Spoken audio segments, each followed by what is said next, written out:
अगर आप किसी भी परीक्षा में सफलता चाहते हैं तो मॉक टेस्ट वहां पर एक बहुत बड़ी जिम्मेदारी रोल प्ले करने वाला होता है, आपको पता होगा दोस्तों। और आज के इस वीडियो में हम बहुत ही महत्वपूर्ण विषय पर बात करेंगे कि रेलवे एनटीपीसी 2025 की जो तैयारी कर रहे हैं जो बच्चे, वो मॉक टेस्ट में एक बहुत बड़ी गलती कर रहे हैं। कौन सी गलती कर रहे हैं इस वीडियो में मैं आपको बताऊंगा, और ये भी बताऊंगा कि आपको मॉक टेस्ट कैसे देना है। साथ साथ हमने ये जो आपको बताने वाला हूं कि आप जो गलती कर रहे हैं, कौन सी गलती कर रहे हैं, वो हमने जो 2019 में एनटीपीसी का एग्जाम हुआ था उसमें जो सिलेक्टेड बच्चे हैं उनसे बात करके बनाया। साथ साथ मैं आपको अपना पर्सनल अनुभव भी यहाँ पर शेयर करूंगा कि जब मैं तैयारी करता था तो मैं कैसे मॉक टेस्ट करता था। देखिए, सबसे पहली और सबसे महत्वपूर्ण चीज है कि अब समय आ गया है कि आपको अपने मॉक टेस्ट देना शुरू कर देना चाहिए, ठीक है ना, क्योंकि समय कम बचा हुआ है। आपको पता है कि अप्रैल या फिर मई में आपका एग्जाम स्टार्ट हो जाएगा। अगर अभी तक जो खबरें निकल कर आ रही है उसमें यह माना जा रहा है कि अप्रैल में आपका एग्जाम स्टार्ट हो जाएगा, हो सकता है कि मई में भी एग्जाम हो स्टार्ट हो आपका। मतलब कि अब आपके पास कुछ फिक्स दिन बचे हुए हैं। अब यहाँ पर यह प्रश्न उठता है दोस्तों कि आपको मॉक टेस्ट कैसे देना है और साथ में आपको कौन कौन सी गलतियां नहीं करनी है। तो सबसे पहले मैं आपको जो बताने वाला हूँ स्टेप बाय स्टेप 5 चीजें बताने वाला हूँ। सबसे पहली चीज मैं आपको बताऊंगा, सबसे पहले मैं आपको बताऊंगा कि आपको एग्जाम के पहले कितने मॉक टेस्ट देना है, ठीक है ना। सबसे पहला प्रश्न आपके मन में यही आ रहा होगा कि कितने मॉक टेस्ट हमको अटेम्प्ट करना है, कब, एग्जाम के पहले पहले। दूसरा प्रश्न आपके मन में आ रहा है कि आपको मॉक टेस्ट कैसे देना है। ये सारी चीजें मैं आपको वन बाय वन करके इस पूरे वीडियो में बताने वाला हूं, आपको मॉक टेस्ट कैसे देना है। तीसरी चीज मैं आपको इस वीडियो के अंतर्गत बताने वाला हूं कि आपको एनालिसिस, देखिए मॉक टेस्ट का एनालिसिस कैसे करना है। सबसे महत्वपूर्ण ये तीसरा पॉइंट होगा, मॉक टेस्ट का एनालिसिस कैसे करना है। चौथे नंबर पर मैं आपको बताऊंगा 10 टिप्स, 10 ऐसी टिप्स बताऊंगा जो कि आपके मॉक टेस्ट में आपके मार्क्स को इंक्रीज कर देंगे, ठीक है ना, नंबर बढ़ाएंगे, आपके नंबर बढ़ाएंगे। क्योंकि हम मॉक टेस्ट देते क्यों हैं, नंबर बढ़ाने के लिए। 10 टिप्स नंबर बढ़ाने के लिए, ये आपको बताऊंगा मैं चौथे नंबर पर। पांचवें नंबर पर एक बोनस टिप आपको दूंगा जिसका यूज करके आप एग्जाम में और अच्छा परफॉर्म कर पाएंगे। तो ये 5 चीजें इस वीडियो के अंतर्गत मैं आपको कवर करने वाला हूं। कितने मॉक टेस्ट आपको अटेम्प्ट करना है। देखिए, बात अभी हम सिर्फ सीबीटी 1 की कर रहे हैं, एनटीपीसी सीबीटी 1 की कर रहे हैं कि जो सीबीटी 1 का एग्जाम होना है उसमें उसके पहले आपको कितने मॉक टेस्ट देना है। क्वालिफाइंग नेचर का रहेगा सीबीटी 1, इसलिए आपको मॉक टेस्ट कैसे देना है, कितने नंबर आने चाहिए, ये सभी चीजें हम डिस्कस करेंगे। कितने मॉक टेस्ट अटेम्प्ट करना है, मॉक टेस्ट कैसे देना है, उसके अंतर्गत मैं आपको बताऊंगा थोड़ा सा डिटेल में कि आपकी स्ट्रेटेजी क्या होना चाहिए, कहां से स्टार्ट करना चाहिए आपको, वो सब चीजें इसमें डिस्कस करूंगा। एनालिसिस बहुत ही इंपॉर्टेंट, ये वाला पॉइंट अगर आपने अच्छे से समझ लिया तो समझिए कि आपके एग्जाम में बहुत अच्छे मार्क्स आना स्टार्ट हो जाएंगे, ठीक है ना, मॉक टेस्ट में। और एग्जाम में आप ये मान के चलिए कि जितने मॉक टेस्ट में मार्क्स आते हैं उससे 2-4 नंबर ही ऊपर आपके एग्जाम में आपको मार्क्स देखने को मिलेंगे। चौथी चीज मैं आपको बताने वाला हूं 10 टिप्स जो कि आपके नंबर को बहुत ज्यादा बढ़ा देगी, ठीक है ना। और पांचवी लास्ट में हम बोनस टिप की बात करेंगे। तो चलिए वन बाय वन करके इन सभी चीजों को हम डिस्कस करते हैं। सबसे पहला और सबसे महत्वपूर्ण पॉइंट है दोस्तों कि हमको एग्जाम सीबीटी 1 का जो एग्जाम होगा एनटीपीसी का, उसमें उस एग्जाम के पहले हमको कितने मॉक टेस्ट देने हैं। मैं लिख लेता हूं, कितने मॉक टेस्ट देना है। देखिए, तो यहां पर सबसे महत्वपूर्ण चीज आपको यह समझना होगा दोस्तों कि आपको सबसे पहले यह देखना होगा कि आपके पास कितने दिन का समय बचा है, कितने दिन बचे हैं, कितने दिन आपके पास अवेलेबल है। साथ में आपको मिनिमम नंबर ऑफ टेस्ट कितने देना चाहिए। तो सबसे पहली चीज मैं आपको बता दूं कि जो सबसे कम से कम आपको टेस्ट देना है, 50 मॉक टेस्ट आपको देकर ही जाना है इस एग्जाम में, ठीक है ना। अब ये डिपेंड करता है कि आपके पास दिन कितने बचे हैं। अगर आपके पास 10 दिन बचे हैं एग्जाम में तो आप समझ सकते हैं कि एक दिन में आपको कितने टेस्ट देने पड़ेंगे, ठीक है ना, पर डे की बात कर रहा हूं मैं। अगर आपके पास बचे हैं आज 90 दिन बचे हैं तो 90 दिन में अब आप समझ सकते हैं कि आप 2 दिन में भी एक टेस्ट देंगे तो आपका काम चल जाएगा। लेकिन यहां पर यह बात आपको समझना होगी कि आपको मिनिमम 50 टेस्ट देकर तो एग्जाम में जाना ही जाना है। क्यों जाना है इसके बारे में मैं आपको डिटेल से बताऊंगा। तो सबसे महत्वपूर्ण है कि आपको कितने मॉक टेस्ट देना है। पर डे आपको कितने मॉक टेस्ट देना है। टोटल ओवरऑल तो मिनिमम 50 मॉक टेस्ट देकर जाना है, और पर डे अब आपके ऊपर डिपेंड करता है कि आपके पास दिन कितने बचे हैं। अगर आप 50 से ज़्यादा मॉक टेस्ट देंगे तो कोई दिक्कत नहीं है उसमें, लेकिन यहाँ पर फिर मैं ऐड करूँगा कि आपके मॉक टेस्ट आपको कैसे देना है वो यहाँ पर डिपेंड करेगा। आपको मॉक टेस्ट कैसे देना है वो भी मैं आपको बताऊंगा। तो पहला पॉइंट था कि आपको कितने मॉक टेस्ट देने हैं। 50 मॉक टेस्ट देने हैं, ज़्यादा भी दे सकते हैं, वो डिपेंड करता है पर डे आपका कितने दिन आपके पास अवेलेबल है। दूसरा जो हमारा पॉइंट आता है दोस्तों, दूसरा पॉइंट आता है कि मॉक टेस्ट आपको कैसे देना है, कैसे देना है। बहुत ही महत्वपूर्ण यहाँ पर ये पॉइंट रहने वाला है। सबसे पहली चीज इसमें यह समझने की बात कीजिए कि आपको मॉक टेस्ट देने से पहले आपको अपना टारगेट सेट करना होगा। टारगेट सेट करना होगा। अगर मैं टारगेट की बात करूं तो मतलब आपको पता होगा कि जो CBT 1 का एग्जाम है उसमें टोटल 100 MCQ आने वाले हैं, ठीक है ना। ये बात तो सबको पता होगी और मैं ज़्यादा डिटेल में बताऊंगा भी नहीं, आपको बस ऊपर ऊपर से बताता हूँ कि 30 क्वेश्चन मैथ्स के, 30 क्वेश्चन रीजनिंग के और 40 क्वेश्चन आपके GK GS और करंट अफेयर्स, GK GS और करंट अफेयर्स के आने वाले हैं, ठीक है ना। ये मैंने आपको बता दिया है। अब यहाँ पर टारगेट से मेरा मतलब है कि आपको एक गोल फिक्स करना होगा जब आप मॉक टेस्ट देना शुरू करेंगे। जैसे कि अगर आपने अभी तक एक भी मॉक टेस्ट नहीं दिया है तो आप सबसे पहले एक टारगेट सेट कीजिए कि मुझे फाइनली जब एग्जाम में जाऊंगा उससे पहले पहले तक मुझे 90 नंबर आने चाहिए, मतलब 90 नंबर का आपने टारगेट सेट कर लिया, ठीक है ना। अभी तक आपने एक भी मॉक टेस्ट नहीं दिया है और आपने टारगेट सेट कर लिया है कि 90 नंबर या फिर 85 नंबर, जितना भी आप टारगेट सेट कर रहे हैं आपको करना होगा।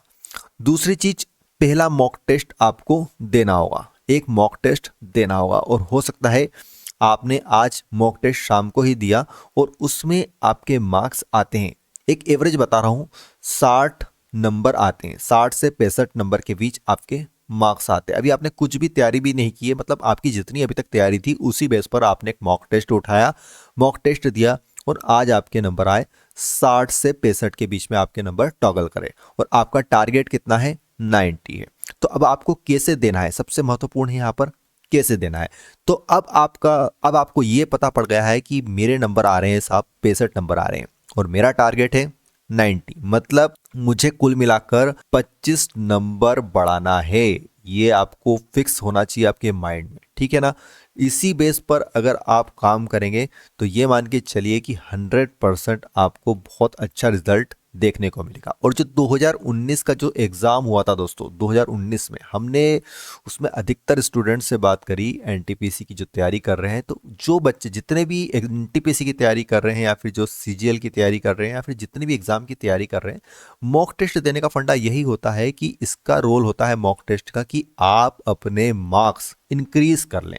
दूसरी चीज यहाँ पर एक और आती है, एक और चीज मैं आपको बता देता हूँ, क्लियर कर देता हूँ कि मॉक टेस्ट का जो यूज होता है दोस्तों वो बेसिकली इसलिए होता है कि आप अपने एनालिसिस कर पाए। एनालिसिस मतलब एनालिसिस से संबंधित सबसे पहले, उससे भी एक और चीज इंपॉर्टेंट बताता हूँ एनालिसिस से पहले, कि आपके मार्क्स जो आपको जितनी भी गलतियां करेंगे आप, जैसे फाइनल एग्जाम आपका अप्रैल में होना है, ठीक है ना, अप्रैल में आपका एग्जाम होना है। और कोई बच्चा बिना मॉक टेस्ट दिए सीधे एग्जाम में अपीयर हो जाता है तो क्या होगा, जितनी भी गलतियां वहां पर, जैसे कि वो एग्जाम में बैठा और वो एग्जाम स्टार्ट करता है और एग्जाम करना स्टार्ट करता है और बहुत सारी गलतियां होती है, अपने से सिली सिली मिस्टेक्स होती हैं, उसके कारण उसके मार्क्स जो 80 नंबर आ रहे थे वो कहाँ पर आ जाते हैं, उसके 65 पर आ जाते हैं। अब वो कहता है कि यार ये क्वेश्चन मेरे 10 से 15 नंबर तो मेरे इससे ही गलत हो गए। कैसे ही गलत हो गए कि मैंने थोड़ा सा ये मिस्टेक कर दी, मैं एक क्वेश्चन पर रुक गया था। तो ये छोटी छोटी सी मिस्टेक होती है। तो ये सभी मिस्टेक्स को अवॉइड करने के लिए हमने क्या करते हैं, हम जितनी भी मिस्टेक्स हम अभी फाइनल पेपर में करेंगे वो हम यहाँ पर जितने भी मॉक टेस्ट करेंगे उनमें वो गलतियां कर लेंगे और उनको सुधारेंगे। एक्चुअली इसका मेन मोटिव यही रहता है मॉक टेस्ट का कि जितनी भी आप गलतियां वहाँ करने वाले हैं उनको यहाँ पर पहले ही कर लें और उनको सुधार लें। तो जो दूसरा पॉइंट है कि आपको मॉक टेस्ट कैसे देना है, तो आपको सबसे पहले मॉक टेस्ट अच्छे से डिसाइड कर लेना है कि कितने देना है और कैसे देना है, ये भी डिसाइड कर लेना और उसका एनालिसिस अच्छे से करना है। अब तीसरा पॉइंट यहाँ पर महत्वपूर्ण आता है कि आपको एनालिसिस कैसे करना है।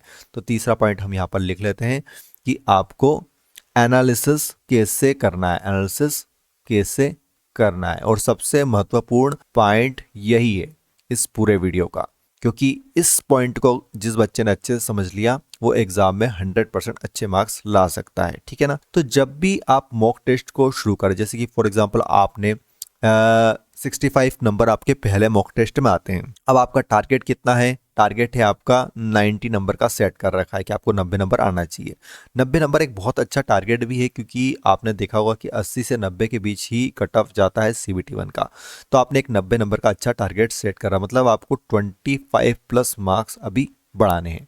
अब होगा क्या कि आपको एनालिसिस यहाँ पर मेन फैक्टर रहेगा इस 65 को 90 में तब्दील करने के लिए। आपको एनालिसिस कैसे करना है वो मैं आपको वन बाय वन करके स्टेप से अब बताने वाला हूँ।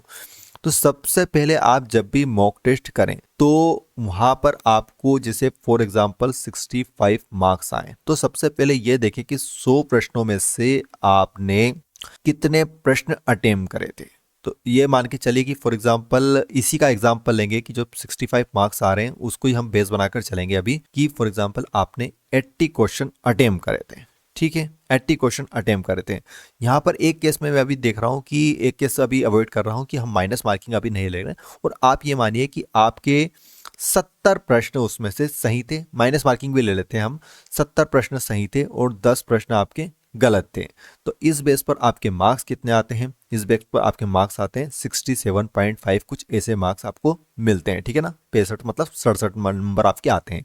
अब ये मान के चलिए मत, और 20 प्रश्न तो ऐसे थे जिनको आपने टच भी नहीं करा। तो जो एनालिसिस कर रहे हैं हम, सबसे पहले तो जो 70 प्रश्न सही हुए उनको आप अलग रख दीजिए कि यार मेरे 70 प्रश्न तो सही है, और उनके टॉपिक देख लीजिए कि वो किस किस टॉपिक से, मतलब आपके वो टॉपिक बहुत अच्छे हैं और आपकी तैयारी भी उसमें अच्छी चल रही है, मतलब आपको उसमें ज़्यादा एफर्ट्स डालने की ज़रूरत नहीं है, ठीक है ना। एनालिसिस देखिए, अगर आपका 1.5 घंटे का पेपर है ना, अगर आप 90 मिनट का आपका एक मॉक टेस्ट दे रहे हैं, तो मैं तो कहता हूं कि आप 2 घंटे उसका एनालिसिस करें। 90 मिनट के पेपर में आप अगर 2 घंटे एनालिसिस करेंगे तो बहुत अच्छे आपको रिजल्ट्स देखने को मिलेंगे। तो यहाँ पर सबसे पहली बात तो 70 प्रश्न को तो आपको देखना ही नहीं है, 70 प्रश्न तो मेरे सही हो गए थे, 10 प्रश्न मेरे गलत हुए थे। जो 10 प्रश्न मेरे गलत हुए थे उनको देखना है कि वो किस टॉपिक से। ये 20 प्रश्नों पर अभी हम फोकस नहीं करेंगे, इनको तो आपने टच ही नहीं किया था, मतलब इनसे अभी दूर रहिए। आपने इन 10 प्रश्नों को टच किया था, मतलब आपको पेपर में कॉन्फिडेंस था कि ये क्वेश्चन आपके सही हो जाएंगे, लेकिन फिर भी ये क्वेश्चन आपके गलत हुए, मतलब आपने इन क्वेश्चन को पढ़ा तो है, इनको इन टॉपिक्स को भी पढ़ा है और कॉन्फिडेंस भी था कि ये क्वेश्चन मैं कर लूंगा, बस गलती हुई है। तो गलती कहाँ पर हुई है आपको ये देखना है, ढूंढना है, और जो ये 10 प्रश्न गलत हुए उनके टॉपिक्स को उठाना है और उन टॉपिक्स के उन क्वेश्चंस को अच्छे से रिवाइज करना है और अच्छे से उन पर प्रैक्टिस करना है। भले ही आपको एक दिन पूरा ही क्यों ना लग जाए, लेकिन ये 10 प्रश्न अगले टेस्ट में, ध्यान से सुनिएगा दोस्तों, जो नेक्स्ट मॉक टेस्ट नंबर का आप 2 देंगे तो उसमें ये 10 प्रश्न आपके बिल्कुल भी गलत नहीं होना चाहिए। ये आपका पहला टारगेट होना चाहिए। मतलब ये मान के चलिए कि किसी मॉक टेस्ट में अगर आपको 67 नंबर आते हैं फर्स्ट मॉक टेस्ट में, तो अगले मॉक टेस्ट में आपको 68 या उससे प्लस में ही मार्क्स आने चाहिए। ये पहला रूल है मॉक टेस्ट देने का, कि ऐसा कभी नहीं होना चाहिए, बहुत ही रेयर केस में ऐसा होना चाहिए कि आप कोई सा mock test next mock test देते जा रहे हैं और पहले मॉक टेस्ट में आपको 70 आ गए, दूसरे में 65 आ गए, फिर तीसरे में 63 आ गए, या फिर चौथे में 64 आ गए। ये नहीं होना चाहिए, आपका इंक्रीमेंट ही होना चाहिए हमेशा, ठीक है ना, आपकी ग्रोथ ही होना चाहिए। ये बहुत ही महत्वपूर्ण फैक्टर है। तो यहाँ पर मैं बता रहा था कि आपको एनालिसिस कैसे करना है। तो आपको सबसे पहले सभी प्रश्नों को रिवाइज करना है, गलत सही और छूटे प्रश्नों को आपको पहचानना पड़ेगा कि कौन सा प्रश्न मेरा गलत हुआ है, कौन सा प्रश्न मेरा सही हुआ है और कौन से प्रश्न मेरे छूटे हैं। और एक और चीज यहाँ पर आपको देखना होगा कि आपको टॉपिक भी पहचानना होगा। जो आपने 10 प्रश्न उठाए हैं उसमें से आपको देखना है कि कौन सा टॉपिक मेरा वीक है। तो आपको 2 से 3 ऐसे टॉपिक निकालने हैं उस मॉक टेस्ट से जो कि आपके वीक है। अगर एक टॉपिक भी आपने निकाल लिया तो भी कोई दिक्कत नहीं है, एक टॉपिक को इतना स्ट्रॉन्ग कर लीजिए कि नेक्स्ट मॉक टेस्ट में अगर उस टॉपिक से कोई क्वेश्चन देखने को मिले तो वो आप 100% उसका क्वेश्चन गलत होना ही नहीं चाहिए, ठीक है ना। अब दूसरी चीज यहाँ पर आती है कि आपको कारण जानना होगा कि आपके जो प्रश्न गलत हुए उनके पीछे क्या कारण है, क्यों गलत हुए। आपने देखिए कोशिश तो की थी उस क्वेश्चन को सॉल्व करने की, लेकिन गलत कहाँ पर हुई। तो यहाँ पर अगर आप मैथ्स की बात करें, एप्टीट्यूड की बात करें, तो या तो आपकी कैलकुलेशन में मिस्टेक होगी या फिर आपकी अप्रोच गलत होगी। आप गलत अप्रोच से क्वेश्चन कर रहे होंगे। यही फैक्टर होते हैं जो मैथ्स या फिर आपको फार्मूले में कहीं ना कहीं आपको प्रॉब्लम है, आपने फार्मूले कुछ गलत लगा दिए, तो ये आपको समझना होगा कि क्या कारण है कि वो क्वेश्चन आपका गलत हुआ। दूसरी चीज यहाँ पर आपको ये भी हो सकता है कि आपके कॉन्सेप्ट्स क्लियर नहीं हो उस टॉपिक से रिलेटेड, तो आपको ये भी देखना होगा कि आपके कॉन्सेप्ट्स में कहाँ पर गड़बड़ थी। और या फिर एक और फैक्टर है कि आपने जल्दबाजी करी, मतलब जल्दबाजी करी। एक यहाँ पर बहुत महत्वपूर्ण यहाँ पर पॉइंट निकल कर आ रहा है कि टाइम का फैक्टर। कभी कभी क्या होता है एग्जाम में कि हम बहुत घबरा जाते हैं। क्या होता है कि हमारे पास कितना टाइम है, 90 मिनट का टाइम है। आप जीके जीएस और करंट अफेयर्स तो कम समय में कर लेंगे, लेकिन मैथ्स और रीजनिंग में आपको समय लगता है। एक क्वेश्चन आपने उठा लिया और उसमें पूरा ही समय 5 से 7 मिनट का समय दे दिया और आखिरी में वो क्वेश्चन भी गलत हो गया, आंसर निकल ही नहीं रहा है और आप उस क्वेश्चन को छोड़ नहीं रहे। तो ये सबसे बड़ी गड़बड़ होती है मॉक टेस्ट देते टाइम। तो इस पर भी हम एक अभी नेक्स्ट पॉइंट में इसको भी मैं कवर करूंगा कि इसको आपको कैसे कंट्रोल करना है, क्योंकि ये पॉइंट भी बहुत ही महत्वपूर्ण है और ये गलती भी आप अक्सर करते हैं। तो सबसे पहली चीज़ तो मैंने आपको बता दी है कि गलत क्वेश्चन को आपको समझना होगा कि क्यों गलत हुए, कारण उनका पता करना है, कंसेप्ट में कमी थी या फिर जल्दबाजी में करा। अब टाइम को विश्लेषण करना है, हम टाइम मैनेजमेंट की यहाँ पर बात करते हैं। ये बहुत ही महत्वपूर्ण फैक्टर है दोस्तों, टाइम मैनेजमेंट। मतलब टाइम मैनेजमेंट का आपको विश्लेषण करना है। यहाँ पर एक चीज बहुत ही सोचने वाली बात है कि जो तीन सब्जेक्ट्स हैं, मैथ, रीजनिंग, जीके जीएस, तो आपको ये पता होना चाहिए कि आपको किस सब्जेक्ट को कितना समय देना है। देखिए यहाँ पर सिंपल सी बात है, जीके जीएस को तो आपको बिल्कुल कम से कम समय देना है। मतलब ये 40 क्वेश्चन आपके, ये मान के चलिए 10 मिनट में आपके सॉल्व होना ही चाहिए, ठीक है ना। 10 से ज़्यादा 10 से 12 मिनट, मैक्सिमम 15 मिनट तक, 15 मिनट से आपको ऊपर होना ही नहीं चाहिए। मतलब 10 से 15 मिनट में ये आपको 40 क्वेश्चन सॉल्व करना है। अब आपके पास समय कितना बचा, अगर 90 मिनट का आपका पेपर है और 15 मिनट यहाँ पर आपने दे दिए, तो आपके पास कितना समय बचा है, आप 75 मिनट, अगर आप 15 मिनट दे रहे हैं तो 75 मिनट आपके पास बचे हैं। तो यहाँ पर ये महत्वपूर्ण हो जाता है कि अब आप मैथ्स और रीजनिंग को कितना कितना टाइम देंगे। लेकिन अगर मेरे हिसाब से बताऊं मैं, तो 75 में से आपको रीजनिंग को देना होगा दोस्तों 35 मिनट। अब 35 मिनट रीजनिंग को देना होगा और 45 मिनट, 40 मिनट के समथिंग आपको मैथ्स को देना होगा, क्योंकि कैलकुलेटिव मैथ्स होता है। रीजनिंग, इतना कैलकुलेटिव रीजनिंग आता नहीं है रेलवे में जितना कि बैंक्स में आता है। लेकिन यहाँ पर ये बात महत्वपूर्ण है कि आप एप्टीट्यूड को 40 मिनट का समय देंगे तो आपके क्वेश्चंस ज़्यादा सॉल्व होने चाहिए। तो यहाँ पर आपको टाइम मैनेजमेंट थोड़ा आपके हिसाब से भी कर सकते हैं कि आपको किस टॉपिक में, अगर आपका मैथ्स थोड़ा सा स्ट्रांग है, आप कैलकुलेशन फास्ट कर लेते हैं, तो आप इसको थोड़ा कम समय दे सकते हैं। लेकिन ये आप पर ही डिपेंड करेगा कि आप किस सब्जेक्ट को कितना समय दे रहे हैं। साथ साथ आपको ये डिसाइड करना होगा, इसमें एक और चीज़ डिसाइड करनी होगी, इसके बाद जब भी आप मॉक टेस्ट दें तो आपको ये पता होना चाहिए मॉक टेस्ट के शुरुआत में कि जैसे कि मैथ्स और रीजनिंग मैंने ले लिया, ठीक है ना। मैथ्स में जैसे कि जितने भी टॉपिक्स हैं उनमें से आप किन टॉपिक में वीक हैं और किन टॉपिक में स्ट्रांग है, वो आपको पता होना चाहिए। आपको कभी भी उन क्वेश्चन को छूना नहीं है जो टॉपिक कमजोर है या फिर आपने पढ़ा नहीं है। For example profit and loss अगर किसी का बहुत वीक है, तो मैं यही कहना चाहता हूं कि आप प्रॉफिट एंड लॉस वीक है या फिर अगर आपने नहीं पढ़ा है, तो अगर आप कोई क्वेश्चन उठा लेते हैं मॉक टेस्ट में, तो गलती भी नहीं करना है उसको छूने की, उन क्वेश्चंस को आखिरी में ही सॉल्व करना है। तो ये आपको क्लियर होना चाहिए कि आपका कौन सा टॉपिक स्ट्रांग है, कौन सा टॉपिक वीक है। रीजनिंग में भी यही है, स्ट्रांग टॉपिक को पहले उठाइए, वीक टॉपिक को बाद में उठाइए, समय बचेगा। तो ये गलती अक्सर स्टूडेंट करते हैं। वो क्या सोचते हैं कि मैं ये वाला क्वेश्चन मुझे सिंपल लग रहा है, और वो उस टॉपिक में वीक होते हैं और उस क्वेश्चन को उठाकर 8 से 10 मिनट वहीं पर अपने वेस्ट कर देते हैं। तो यहाँ पर ये गलतियां भी अक्सर स्टूडेंट करते हैं।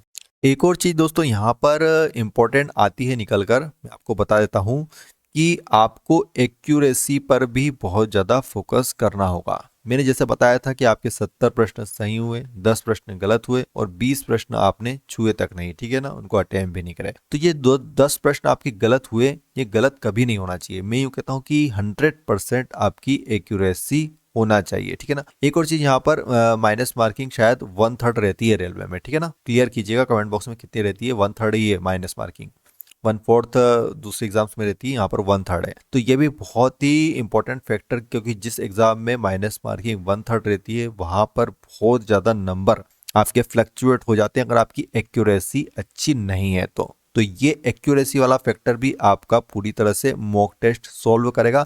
मॉक टेस्ट में समझने की कोशिश कीजिए कि जितनी ज़्यादा आप गलतियां करेंगे उतने ही आपके कम मार्क्स आएंगे, और जितनी अच्छी एक्यूरेसी रखेंगे उतने ही आपके मार्क्स आएंगे। तो यहाँ पर ये वाली चीज़ भी आपको देखनी होगी। दोस्तों अब हमारा चौथे नंबर का पॉइंट जो हमने आपको बताया था कि अब हम आपको 10 ऐसी टिप्स देने वाले हैं जो कि आपके नंबर मॉक टेस्ट में बढ़ा देगा। 10 टिप्स मॉक टेस्ट में नंबर बढ़ाने के लिए। देखिए, नंबर बढ़ाने के लिए ही पूरी हम जितने भी जतन कर रहे हैं, जितने भी हम मॉक टेस्ट दे रहे हैं, उनके पीछे मेन रीज़न यही है कि हमारे मार्क्स इंक्रीज हो जाए। तो मार्क्स इंक्रीज कैसे होंगे, तो वो 10 टिप्स मैं आपको बताने वाला हूं। और ये मैंने आपको एनालिसिस कैसे करना है उसमें भी आपको समझाया था कि सबसे पहले अपने कमजोर विषयों को मजबूत करें। कमजोर विषय को मजबूत करें। जितने भी आपके कमजोर विषय हैं उनको आपको मजबूत करना होगा, चाहे वो मैथ्स का हो, रीजनिंग का हो, या जीके जीएस या फिर करंट अफेयर्स का हो। जितने भी आपके कमजोर, जो भी टॉपिक्स आपके कमजोर है, उनको आपको पहचानना है, उनके नोट्स अच्छे से बनाना है और उनको आपको मजबूत करना है। मतलब नेक्स्ट मॉक टेस्ट में वो क्वेश्चन गलत बिल्कुल भी नहीं होने चाहिए। जो दूसरा पॉइंट होता है दोस्तों, टाइम मैनेजमेंट। आपको टाइम मैनेजमेंट बहुत अच्छे तरीके से करना है, आपको सुधार करना है टाइम मैनेजमेंट में। पहले मॉक टेस्ट में हो सकता है कि आपका टाइम मैनेजमेंट गड़बड़ा जाए, लेकिन नेक्स्ट मॉक टेस्ट में आपको अच्छे से टाइम को मैनेज करना है। आपको हर सेक्शन के लिए समय निर्धारित करना है। और सबसे महत्वपूर्ण टाइम मैनेजमेंट में एक चीज़ आप याद रखिएगा, बिल्कुल भी ना भूलिए, कि आपको हमेशा जो आपका सेक्शन मजबूत है उसको पहले सॉल्व करना है और कठिन सेक्शन को बाद में सॉल्व करना है। ये टाइम मैनेजमेंट अगर आप करना चाहते हैं तो इसको जरूर फॉलो करके देखिएगा। मजबूत सेक्शन पहले सॉल्व करें पेपर में, और जो कमजोर सेक्शन है आपको, जहां पर आपको कॉन्फिडेंस कम रहता है जिन क्वेश्चन को करने में, उनको बाद में करें। तो आप बहुत अच्छा टाइम मैनेजमेंट कर पाएंगे और आप 5 से 10 नंबर आपके बढ़ा पाएंगे। तीसरा जो दोस्तों पॉइंट है महत्वपूर्ण, वो ये है कि आपको डेली मॉक टेस्ट देना है। डेली मॉक टेस्ट आपका, एक दिन भी मॉक टेस्ट से आप छूटना नहीं चाहिए। अगर अभी तक किसी बच्चे ने शुरू नहीं किया है मॉक टेस्ट, तो आप जो आपकी पढ़ाई कर रहे हैं वो कंटिन्यू कीजिए, लेकिन अब मॉक टेस्ट देना शुरू कर दीजिए, क्योंकि समय बहुत कम बचा है एग्जाम में। कम से कम एक मॉक टेस्ट तो आपको देना है और उसका एनालिसिस अच्छे से करना है, और उसके बाद आप आपकी स्टडी को कंटिन्यू कर सकते हैं। चौथा इंपॉर्टेंट पॉइंट दोस्तों, टिप्स में आपको दूंगा कि आपको कुछ शॉर्ट ट्रिक्स का यूज करना पड़ेगा। दोस्तों शॉर्ट ट्रिक्स आपको यहाँ पर यूज करनी पड़ेगी अगर आप अच्छे मार्क्स चाहते हैं। और शॉर्ट ट्रिक्स के साथ मैं आपको बताऊंगा कि कुछ स्टैंडर्ड क्वेश्चन होते हैं मैथ्स में, आपको उनके नोट्स तैयार करने होंगे। अगर वो स्टैंडर्ड क्वेश्चन ऐसे कैसे आपको एग्जाम में देखने को मिले, तो सिर्फ आपको डिजिट चेंज करना होगी और आप वहां पर अपना उत्तर निकाल पाएंगे। तो शॉर्टकट और स्टैंडर्ड क्वेश्चंस आपको अच्छे से सॉल्व करना होंगे। गणित और रीजनिंग में ये बहुत ही काम आते हैं। और एक और चीज़ यहाँ पर, जीके जीएस के लिए, देखिए जीके जीएस के लिए आपको नोट्स मेंटेन करना है, ठीक है ना। नोट्स मेंटेन करना है जहां पर आप इंपॉर्टेंट और करंट अफेयर्स साथ में, जितने भी इंपॉर्टेंट फैक्ट्स हैं जीके जीएस के और करंट अफेयर्स में जितने भी लेटेस्ट की न्यूज़ चल रही है, उसके आपको पॉइंट बनाने हैं। इसका यूज़ कब करना है, तो ये आप जब भी मॉक टेस्ट करेंगे और उसके साथ साथ इनको मेंटेन करेंगे, तो एग्जाम के कुछ दिन पहले, जब एक वीक आपका एग्जाम में बचेगा, तो ये उस समय बहुत काम में आने वाली चीज है, ठीक है ना। तो ये आपको जरूर करना है।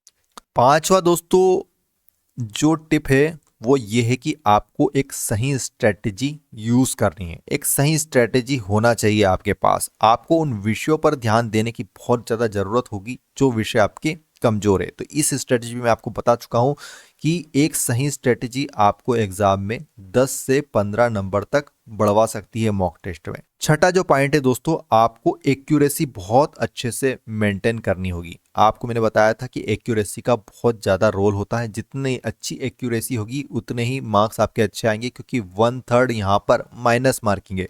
तो इस पर भी आपको बिल्कुल फोकस होकर काम करना होगा। सातवां नंबर का पॉइंट बहुत ही महत्वपूर्ण है, और ये पॉइंट अगर आप फॉलो नहीं करेंगे, इसको VIMP पॉइंट बोलेंगे, ठीक है ना। VIMP पॉइंट क्यों बोलेंगे VIMP पॉइंट, क्योंकि ये गलती भी अक्सर बच्चे करते हैं। रिवीजन, रिवीजन एक ऐसी चीज है कि अगर आप नहीं करेंगे, पढ़ते गए, रिवीजन नहीं करा आपने, तो आप कुछ भी नहीं कर पाएंगे। जितना भी आपने पढ़ा है सब जीरो होता जाएगा, आगे का आप पढ़ते जाएंगे और पीछे का पूरा जीरो होता जाएगा। तो रिवीजन आपको करना है, वो भी डेली रिवीजन। भले ही आप 1 घंटे करें या 2 घंटे करें या आधे घंटे करें, लेकिन रिवीजन आपको करना ही होगा। आपके जो टॉपिक्स गलत हो रहे हैं या फिर आपके जो टॉपिक मजबूत है उनको भी आपको रिवाइज करना होगा। और एक वीकली रिवीजन भी जरूर करें। संडे आप फिक्स कर लीजिए कि संडे के दिन आप कोई एक मॉक टेस्ट देंगे और पढ़ाई कुछ नहीं करेंगे, और जितना पिछले मॉक टेस्ट दिए हैं उनका भी रिवीजन करेंगे और जितनी आपने पढ़ाई की है उनको भी एक सरसरी नज़र से देखेंगे, ठीक है ना। तो ये रिवीजन बहुत ही महत्वपूर्ण है।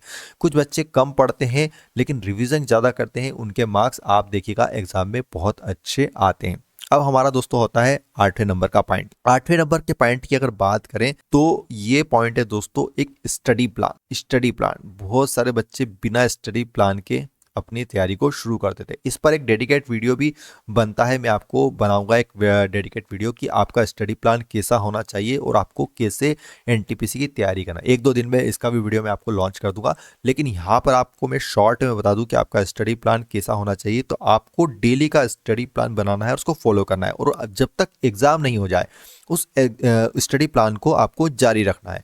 और इसमें यह चीज़ क्लियर होना चाहिए कि किस सब्जेक्ट को आपको कितना समय देना है और कैसे पढ़ना है। पूरे स्टडी प्लान में आपको सुबह कितने बजे उठना है, आपका पूरा शेड्यूल फिक्स होना चाहिए। और ये शेड्यूल थोड़ा सा आपकी एग्ज़ाम को देखकर भी आपको बनाना चाहिए कि आपका एग्ज़ाम का पेपर कब है, उसके हिसाब से।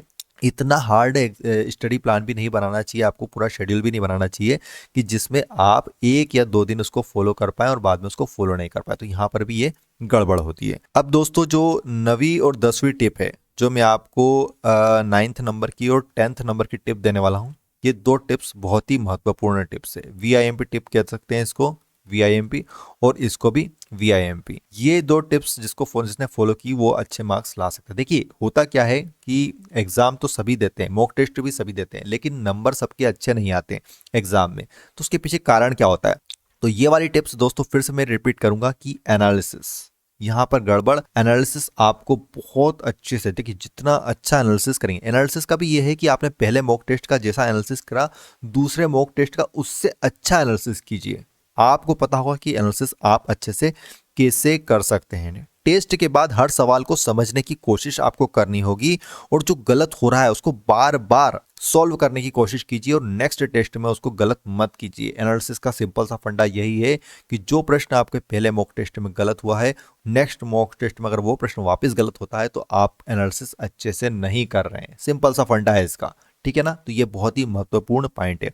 और 10वें नंबर का सबसे महत्वपूर्ण पॉइंट, 10वें नंबर की टिप्स ये है कि आपको एक पॉजिटिव सोच के साथ चलना होगा, पॉजिटिव रहना होगा। आप ऐसा, कभी कभी एग्जाम में क्या होता है, मॉक टेस्ट में क्या होता है कि आपके मार्क्स कम आते हैं। जैसे आपके 60 नंबर आए, अब आप पहले मॉक टेस्ट दिया और आपके 60 नंबर आए, और आपने ये मान लिया कि यार 60 नंबर में तो क्या होना है, 80 नंबर का तो कट ऑफ जाता ही, मिनिमम 80 में तो कुछ होना ही नहीं है।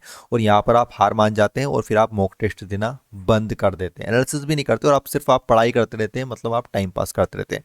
तो पॉजिटिव आपको रहना पड़ेगा, सकारात्मक सोचनी पड़ेगी। 60 नंबर आए तो कोई दिक्कत नहीं है, मेरे पास अभी समय है, मैं 80 तक पहुंच जाऊंगा। नहीं भी पहुंचा तो कोई दिक्कत नहीं, लेकिन मुझे कोशिश करना है, डेली एक मॉक टेस्ट देना है और मार्क्स को इंक्रीज करना है, आसानी से पहुंच जाएंगे। हमने ये टेस्ट किया हुआ है 2019 में। बहुत सारे बच्चे ऐसे हैं जिनके मार्क्स शुरू में अच्छे नहीं आ रहे थे, फाइनल उन्होंने एग्जाम में सिलेक्शन लिया था। अब दोस्तों इस वीडियो की हम आपको फाइनल टिप बताने वाले हैं, मतलब बोनस टिप। जो 5वें नंबर का पॉइंट था हमारा बोनस टिप, और जो ये पूरे वीडियो का निचोड़ भी रहेगा, पूरा फाइनल आपको कैसे करना है मॉक टेस्ट, ये मैं आपको इस टिप के अंतर्गत बताने वाला हूं। तो वैसे तो मैंने सब चीजें आपको यहाँ पर बता ही दी है, लेकिन मेन चीज अब मैं इस वीडियो की आपको बता दूंगा कि जो गलतियां आपको नहीं करनी है। आप कुछ गलतियां करते हैं। सबसे पहली गलती यही है कि आप क्या करते हैं कि जब मॉक टेस्ट करते हैं तो उसमें सबसे बड़ी गलती ये करते हैं कि आप एक ही प्लेटफॉर्म से मॉक टेस्ट करते हैं। जैसे कि फॉर एग्जांपल आपने टॉपिक के कुछ टॉपिक टेस्ट आप देते हैं, फॉर एग्जांपल किसी भी प्लेटफॉर्म पे दे रहे हैं, जहां पर दे रहे हैं, और वहीं पर आप मॉक टेस्ट करना स्टार्ट करते हैं। तो आपके मार्क्स 100 में से 90 नंबर भी आ जाएंगे, ठीक है ना। लेकिन ये 90 नंबर कोई काम के नहीं है, क्योंकि आपने टॉपिक टेस्ट भी उसी प्लेटफॉर्म पे दिया था और मॉक टेस्ट भी आप वहीं पर दे रहे हैं। तो क्वेश्चन तो रिपीट होंगे, और रिपीट क्वेश्चन होंगे तो आपको देखकर ही आंसर आप बता देंगे उसका। तो आपको लगेगा कि मेरी तो तैयारी अच्छी चल रही है, मेरे तो 90 नंबर आ रहे हैं, लेकिन ये वास्तविक में 90 नंबर नहीं है। ये तो आपने जितने भी टॉपिक के टेस्ट करे थे, आपको क्वेश्चन याद थे। मैथ्स के भी कुछ क्वेश्चन ऐसे रहेंगे कि आपने जो सोल्व भी नहीं करोगे, और मॉक टेस्ट में डायरेक्ट आप उसको थोड़ा बहुत आपने पेन चलाया और आपको पता है कि यार इसका आंसर तो ये होगा, आप डायरेक्ट उसको राइट आंसर मानेंगे और नेक्स्ट पे चले जाएंगे। जीके जीएस तो पूरी की पूरी कॉपी रहती है उनकी। तो ये गलती होती है, सबसे पहली गलती, कि आप एक ही प्लेटफॉर्म पर करते हैं टॉपिक टेस्ट और मॉक टेस्ट। आप कोशिश कीजिए कि मॉक टेस्ट अलग प्लेटफॉर्म से करें और टॉपिक टेस्ट आप अलग बुक से या फिर कहीं अलग सोर्स से पढ़ें। तो इससे ये फायदा मिलेगा कि आपकी जो मार्क्स आएंगे, ओरिजिनल मार्क्स आएंगे, ठीक है ना। तो दोस्तों, हमने आपको पूरी तरह से समझा दिया है कि आपको मॉक टेस्ट कैसे देना है। इसके बाद भी अगर आपका कुछ भी डाउट है तो कमेंट बॉक्स में आप आरआरबी एनटीपीसी एग्जाम का नाम लिखकर उसके मॉक टेस्ट से रिलेटेड जितने भी आपके डाउट है कमेंट बॉक्स में आप पूछ सकते हैं। हम वीडियो के माध्यम से भी उसको बताने की कोशिश करेंगे और डायरेक्ट आंसर भी आपका देंगे। हमारे चैनल पर हमने